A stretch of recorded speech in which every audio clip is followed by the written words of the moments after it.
Peço por gentileza, abram suas Bíblias no Evangelho de Jesus Cristo, segundo escreveu o evangelista São Marcos, capítulo de número 7, a partir do versículo de número 24.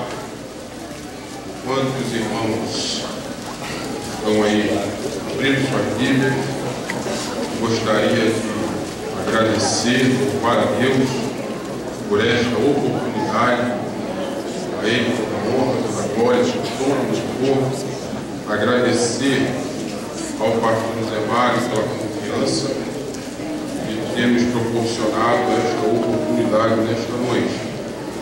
E louvo a Deus por fazer parte desta igreja, fazer parte desta família, e nesses 52 anos estão se completando este ano, 15 anos deles eu tenho passado aqui na igreja, recebendo o carinho dos irmãos que sempre nos olham, nos tratam com respeito, com carinho, e eu louvo a Deus por fazer cada um de vocês.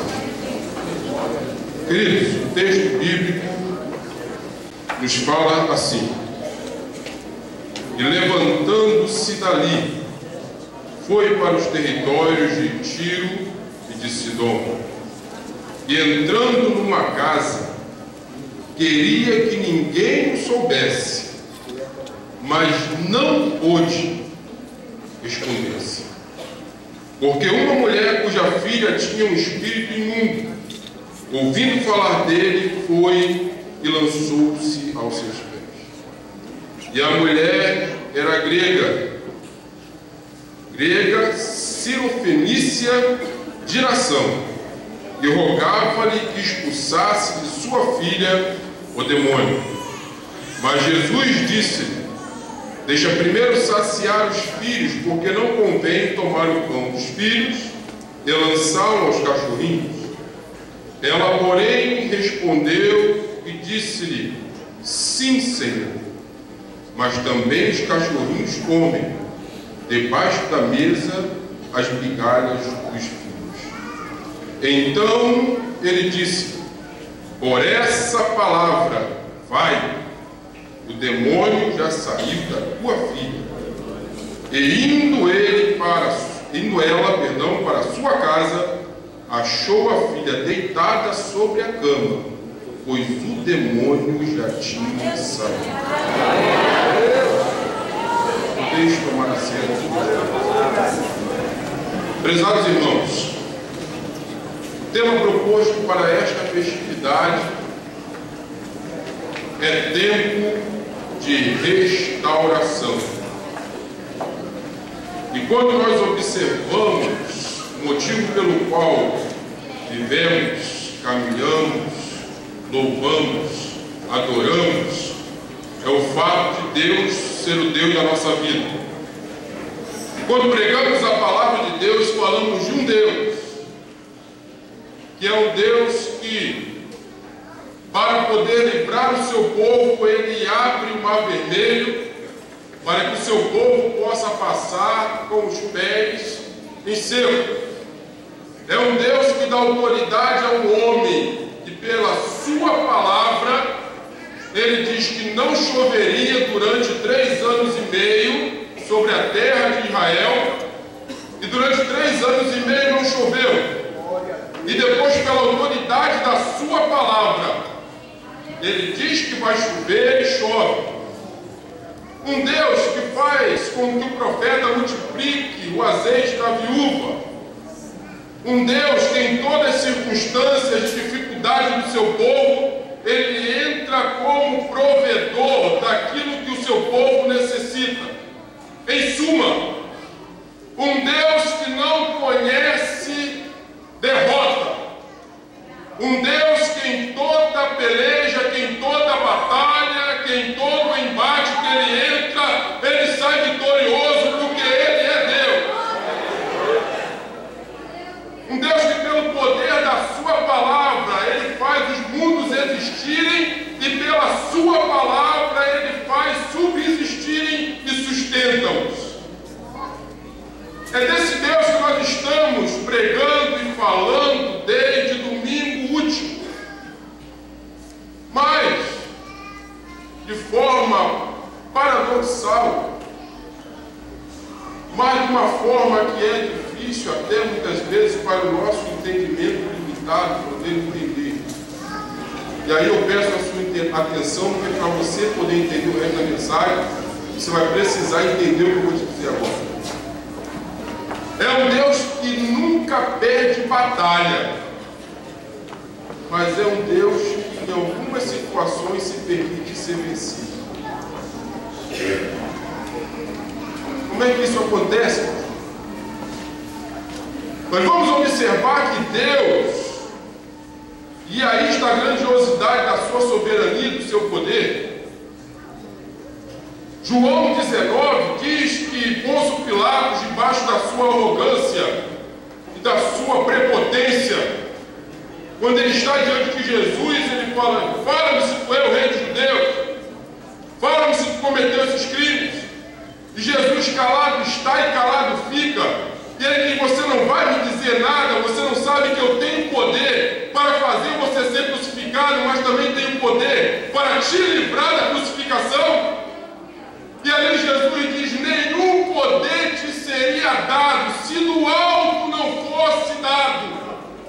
E lá em João 19:30, a palavra de Deus vai dizer que o nosso Deus, ele fala: Pai, está consumado. E quando ele fala isso, diz que ele entregou o seu Espírito. Então ele não foi morto, ele entregou o seu Espírito. O homem estava preso pelos cabos, o homem estava preso pela cruz, a matéria, mas o Deus que encarnou, o que o prendia na cruz do Calvário, era o amor que ele tinha pela minha vida e pela sua vida, e por isso ele se permitiu naquele momento ser vencido.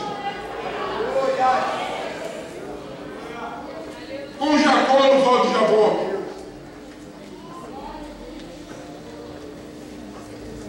Deus, se quisesse, já ia embora há muito tempo. Mas ele permite Jacó ficar ali no embate com ele, para no final tocar, para no final dar algo especial a Jacó. Glória a Deus. Depois que ele toca, quando vem a alva, ele diz o seguinte: como é que tu se chama, rapaz? Meu nome é Jacó. Tu não é mais Jacó. A partir de agora tu és Israel. Porque lutaste com Deus e venceste. É algo que para a nossa mente parece um pouco até difícil de entender. Mas a única forma de Deus se deixar ser vencido é por amor. Porque quando Deus parece que foi vencido, ele não foi vencido. Porque quando ele se permite, a nossa ideia de derrota e de vitória é que para alguém vencer, outro tem que perder.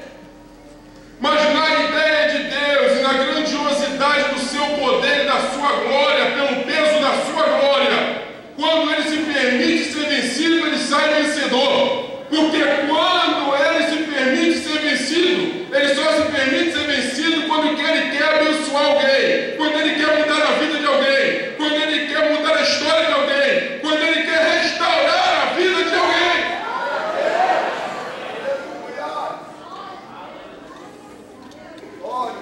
E aí agora podemos entrar no texto que nós lemos. Porque o texto já começa falando algo muito interessante. Mostra uma impossibilidade. Diz que Jesus vai às regiões de Tiro e Sidom. Jesus queria passar por ali desapercebido. Ele queria entrar e sair e não ser notado. Ele queria passar por aquela região sem que ninguém observasse e notasse a sua entrada e a sua saída. Eu não sei se vocês repararam que eu repeti o texto, mas disse que ele não pôde fazê-lo. Deus não poder fazer alguma coisa? Ele só não pode quando ele não quer. E ele só não pode quando ele tem propósito e não poder. Porque diz que uma mulher que estava em busca de algo, que estava procurando uma resposta, que estava buscando uma restauração, diz que ela não permitiu que Jesus passasse por ali desapercebido. E ela ouve se falar de Jesus, e ela vai até aquele lugar onde Jesus estava. E Jesus pensou que ia ficar ali desapercebido, mas ela então entra num embate, ela entra numa luta, ela entra numa peleja, mas agora a peleja dela é uma peleja diferenciada, porque até aquele momento ela estava brigando na sua casa com um demônio que tinha tomado a sua filha. Mas um dia ela sai de casa com uma decisão: eu vou sair e vou voltar para casa com a restauração daquilo que Deus me deu na minha mão. O que é meu não pode estar na mão do diabo, não pode estar na mão do demônio. Eu saio de casa agora, mas eu voltarei para casa com a restauração daquilo que Deus me deu na minha mão.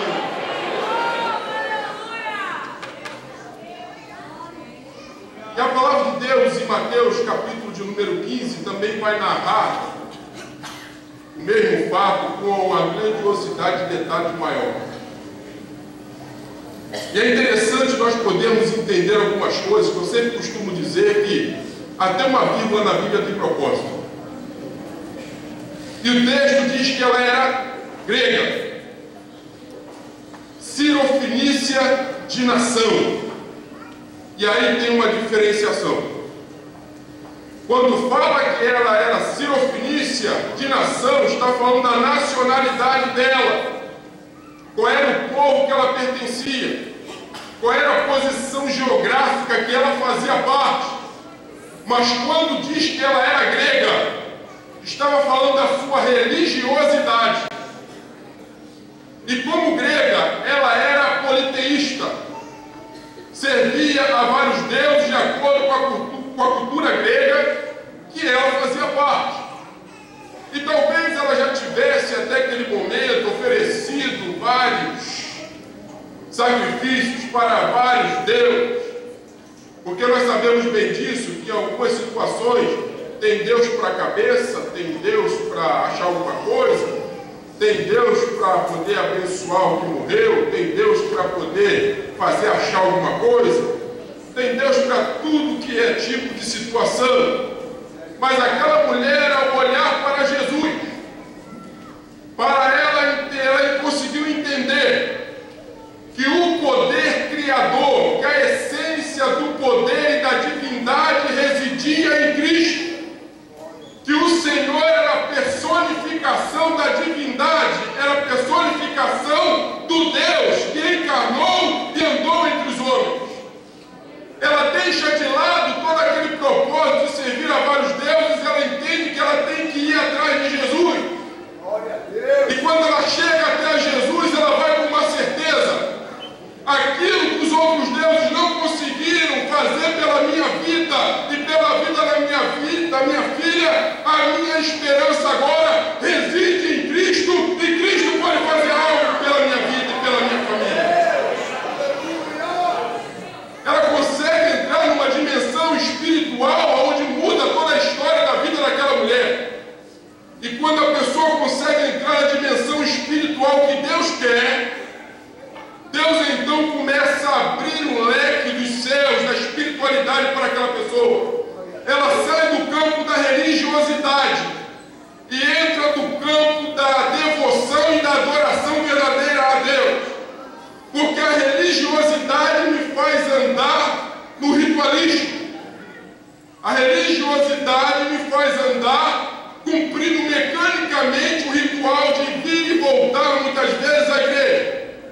Mas quando eu entro na dimensão espiritual que Deus quer, eu não entro na igreja, porque a igreja que é Cristo, que somos nós, já ativa em mim, e aonde eu for a pessoa de Cristo está. Aonde eu for, o Espírito Santo se manifesta. Não necessita eu entrar na igreja para poder ver Deus atuar e nem para eu poder adorá-lo. Se eu ando, eu adoro. Se eu sento, eu adoro. Se eu entro no ônibus, eu adoro. Se eu estou na casa de alguém, eu adoro. Se eu entro na escola, eu adoro. Se alguém reclama da vida para mim, eu adoro. Porque Deus é o provedor da minha vida e pode ser o provedor daquela vida também. Aonde existe alguém precisando de Jesus, eu adoro. Porque eu sei que eu sou instrumento vivo, sal da terra, luz do mundo. E que aonde eu chego, a palavra chega, a manifestação da glória chega, o poder de Deus chega, porque eu sou rei, embaixador de Cristo na face da terra. E aquela mulher entra nessa dimensão espiritual. E diz o texto, lá de Mateus, que ela começa a clamar: Senhor, filho de Davi, tem misericórdia de mim. A minha filha está miseravelmente endemoniada. E aí eu quero te chamar para uma reflexão nessa noite. A Bíblia diz que os filhos são herança do Senhor, é Deus quem dá. Independente da pessoa ser crente ou não crente, é Deus quem dá pela sua soberania, porque tudo está debaixo do seu controle. Então não é só o filho de crente que foi dado por Deus. O filho de não crente foi Deus também que Deus deu pela sua vontade permissiva, e ele então, aquela mãe gerou. E aí vamos fazer agora uma mudança. E em vez de entendermos como filho, vamos entender como projeto, vamos entender como ministério, vamos entender como talento, vamos entender como dons. Por que é que eu estou trazendo para essa área? Porque quando ela diz, está miseravelmente endemoniada, nada começa dessa forma. As coisas acontecem muitas vezes de uma maneira muito sutil. O inimigo não chega se apossando daquilo que é do servo de Deus de uma hora para outra. A situação não entra num estado miserável de uma hora para outra. As coisas vão caminhando aos poucos. Ele vai ali minando, achando um espaçozinho, achando uma brecha, e naquela brecha vai cavando aquele buraco, e o buraco vai ficando cada vez maior, e dá mais oportunidade, mais lugar para mais gente entrar, gente indesejável, gente que não era para estar dentro. Aquilo vai aumentando, tomando uma proporção maior, o estado vai ficando mais terrível. E na vida de muito crente, infelizmente, tem acontecido isso. Deus um dia falou que daria um dom. Deus um dia falou que tinha um projeto. Deus um dia mostrou que queria fazer algo maravilhoso e tremendo na sua e através da sua vida. Mas o tempo se passou e você entrou naquele estado, entrou aquela situação dos talentos, onde aquele que recebeu um talento simplesmente enterrou o talento, deixou o talento de lado. E paralisia não é de Deus, retrocesso não é de Deus. A ordem de Deus para nós é marchar, é avançar, é crescer, é estar em projeção, porque o Senhor nos leva e impulsiona para estarmos caminhando, marchando, debaixo do poder e da graça do Senhor. Mas ficou parado. E muitas vezes isso começa no início a incomodar. Deus falou o que era para fazer. Deus falou o que daria. Deus deu. Deus confiou. Deus perfeito olhou para mim, para você, que somos imperfeitos, e confiou em nós. Só que quando veio até nós o que Deus deu, começamos bem. Mas no decorrer da carreira, deixamos que o inimigo simplesmente paralisasse o que Deus nos deu. No início, tenta-se uma resistência. No início, incomoda-se. Mas depois, se acomoda. E não ler a Bíblia já não tem mais problema. Não orar nem mais para comer não tem mais problema. Entrar e sair sem sentir a presença de Deus não tem mais problema. Sentir Deus só nos relâmpagos, nos lampejos, de vez em quando, também já não tem mais problema.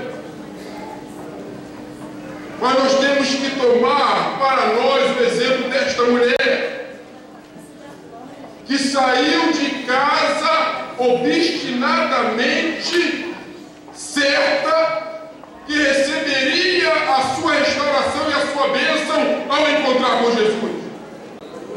Quando nós dizemos que o Senhor está aqui, que o Espírito Santo de Deus, Ele opera, atua, se move no meio de nós temos que confiar e saber que se Ele está aqui, Ele é o Deus que toca, Ele é o Deus que restaura, Ele é o Deus que levanta aquele que está caído, Ele é o Deus que faz tudo em nós, tudo por todos, e nós temos que fazer tudo por Ele.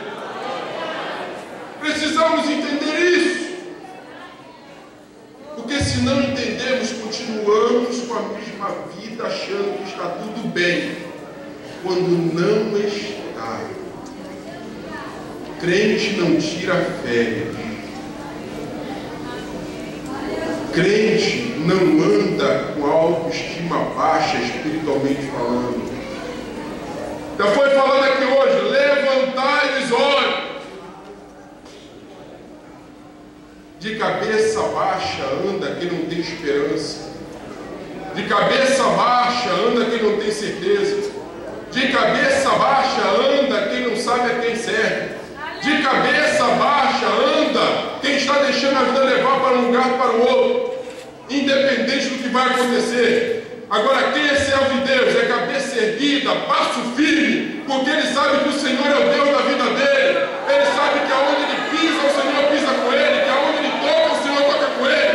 Ele sabe que o inimigo não pode tomar o que é dele, porque o maior é o Deus que atua na vida dele e que deu a ele aquilo que o inimigo não pode tomar.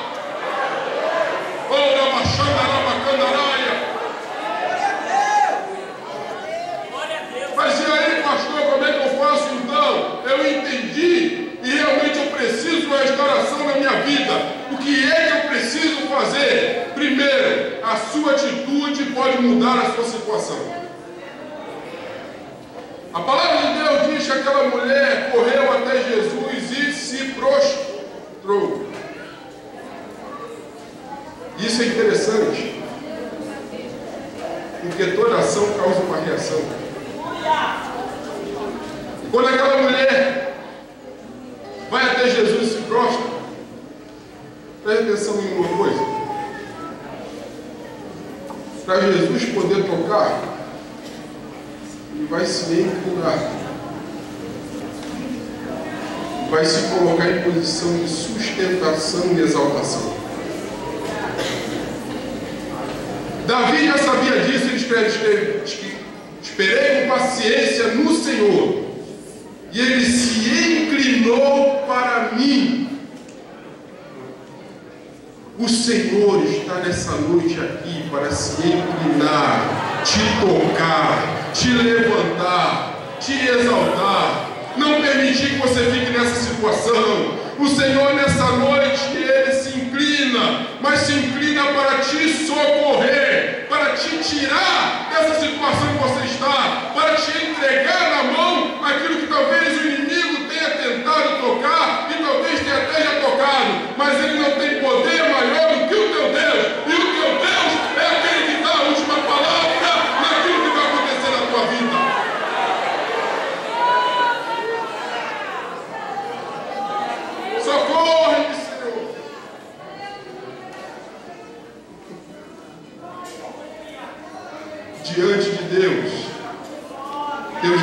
vale.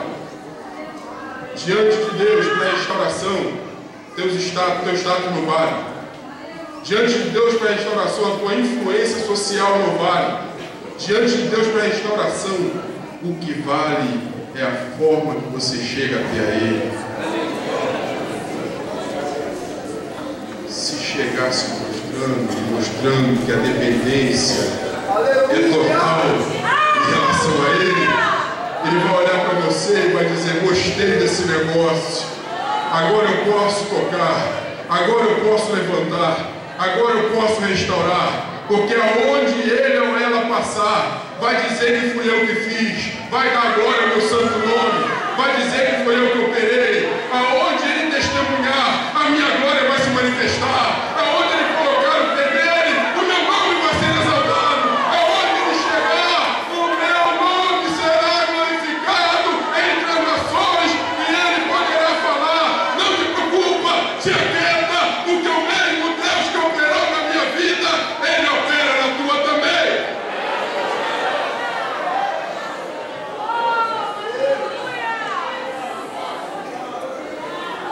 Mas uma coisa que Deus gosta. Oh, maravilha. E por que eu estou falando aqui de embate, peleja na fé? Não estou falando de briga carnal, não, porque nós não brigamos com o nosso braço. É peleja na fé. A Bíblia nos mostra, nos faz entender que aquela mulher estava: Senhor, filho de Davi, tem misericórdia de mim. Jesus calado. Senhor, filho de Davi, tem misericórdia de mim. Jesus calado. Lá em Mateus 15, você pode ler lá se quiser, diz que chegou uma hora que incomodou tanto que os discípulos chegaram para Jesus e falaram assim: Senhor, espere essa mulher. E diz o seguinte o texto: e rogaram a Jesus. Não foi um pedido qualquer não, foi um clamor: Senhor, pelo amor de Deus, manda essa mulher embora, espere ela. Porque ela vem gritando aí atrás de nós, chamando a atenção de todo mundo, a gente já não aguenta mais ouvir a voz dessa mulher no nosso ouvido. Jesus quieto. Se alguém perguntasse a Jesus, e aí que está a grande maravilha do que está escondido e oculto no texto, se alguém pergunta: Senhor, tu não vai mandar ele embora não? Jesus ia dizer: eu posso. Senhor, tu não pode? Não posso. Mas por que tu não pode, Senhor? Porque eu sou fiel à minha palavra.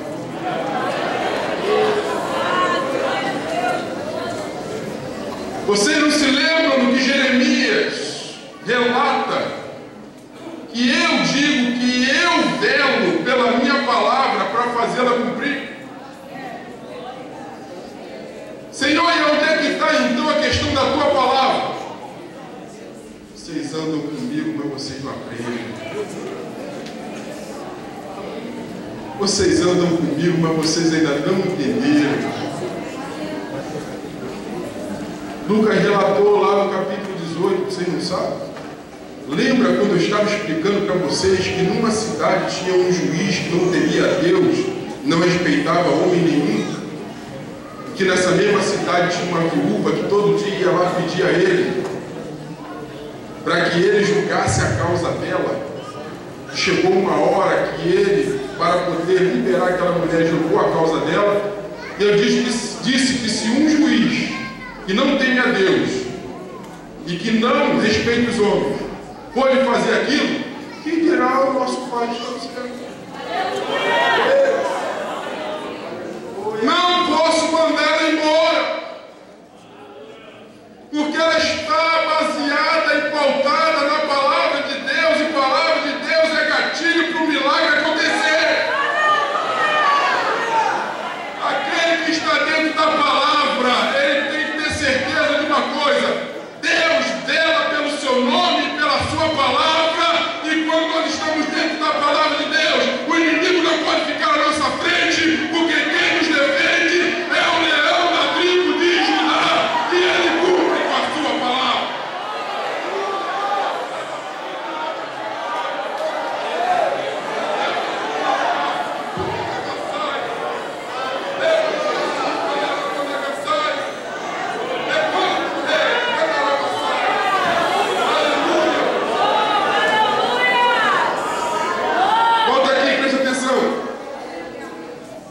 tentar fazer você desistir de Jesus.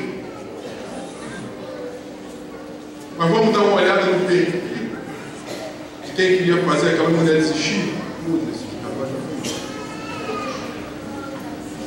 Vamos dar uma olhada no perfil. Um que estava lá rogando para que Jesus mandasse a mulher embora, metia a mão na salva. O outro se achava muito bravo. Mas quando Jesus foi preso, ele depois 3 vezes. Os outros, perna para que te quero quando o negócio apertou. E estão falando para Jesus, manda ela embora, Jesus. Despede ela, Jesus. Só que Jesus não podia mandar ela embora. Porque Jesus diz que quando nós oramos, nós temos que perseverar na oração.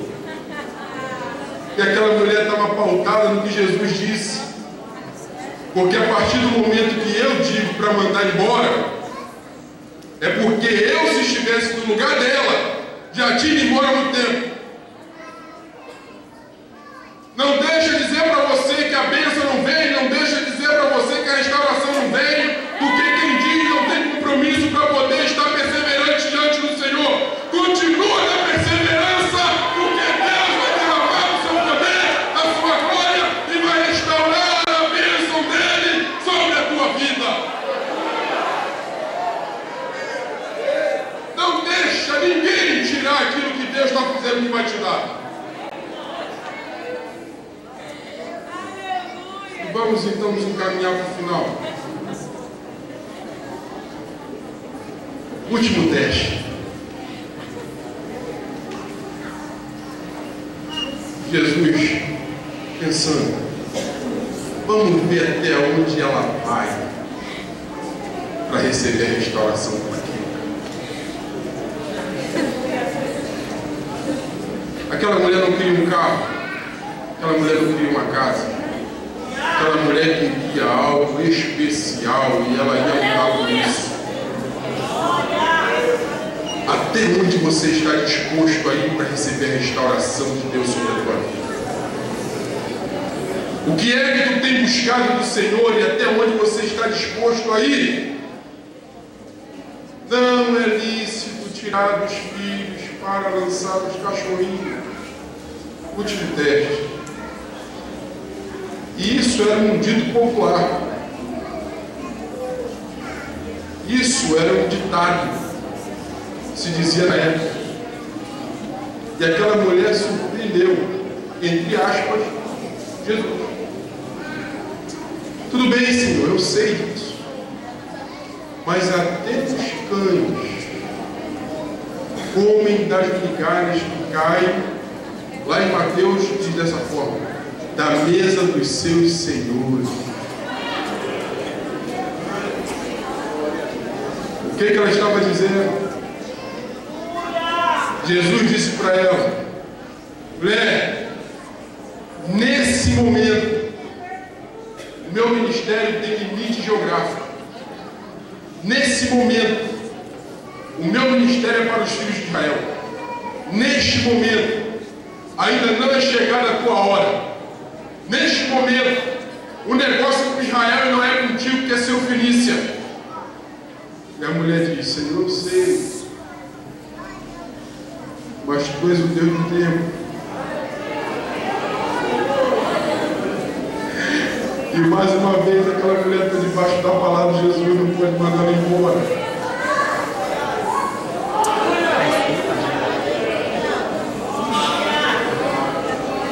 Humilhai-vos debaixo da potente mão de Deus,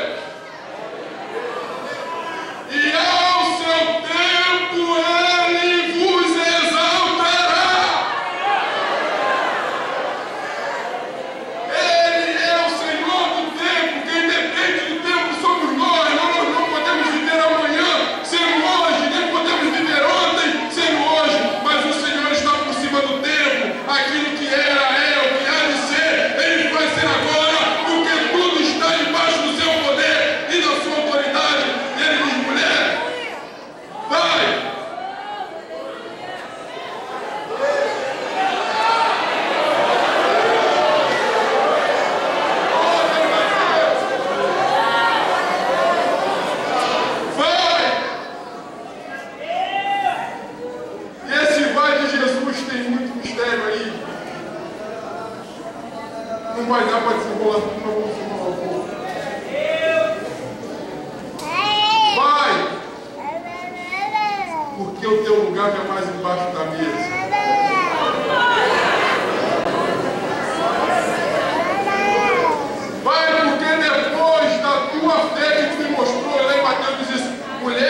Mas ele fala: mulher, grande é a tua fé. Vai, porque agora tu não está mais embaixo da mesa. Senta, come. Vai, porque agora tu não é mais cachorrinho. Agora tu te colocou na posição de filha. Vai, porque agora tua filha não está mais endemoniada. O teu projeto, o teu dom, aquilo que Deus te deu, não está mais na mão do diabo. Vai, que agora Deus restaurou o propósito dele sobre a tua vida. Vai, que eu sou contigo. Vai.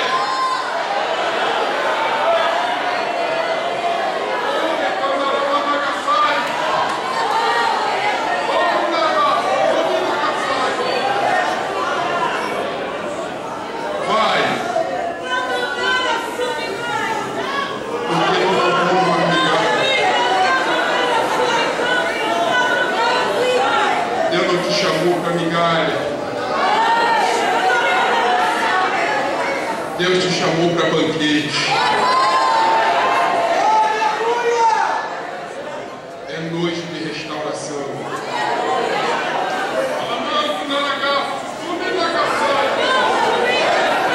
Vamos estar de pé em nome de Jesus. Eu sei que ainda vai ter a saída da pandemia, mas eu sei também que é noite de Deus operar.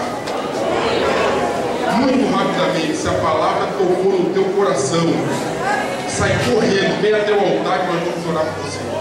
Vem correndo, rápido, correndo. É noite de restauração. É noite de Deus restaurar aquilo que Deus te deu e que você, por algum motivo, permitiu que o inimigo tocasse nela, a mão dele. É noite de restaurar o que é teu. Ninguém pode tocar naquilo que é teu, porque foi Deus que te deu. Se tocar, tem que tirar a mão, é noite de restauração.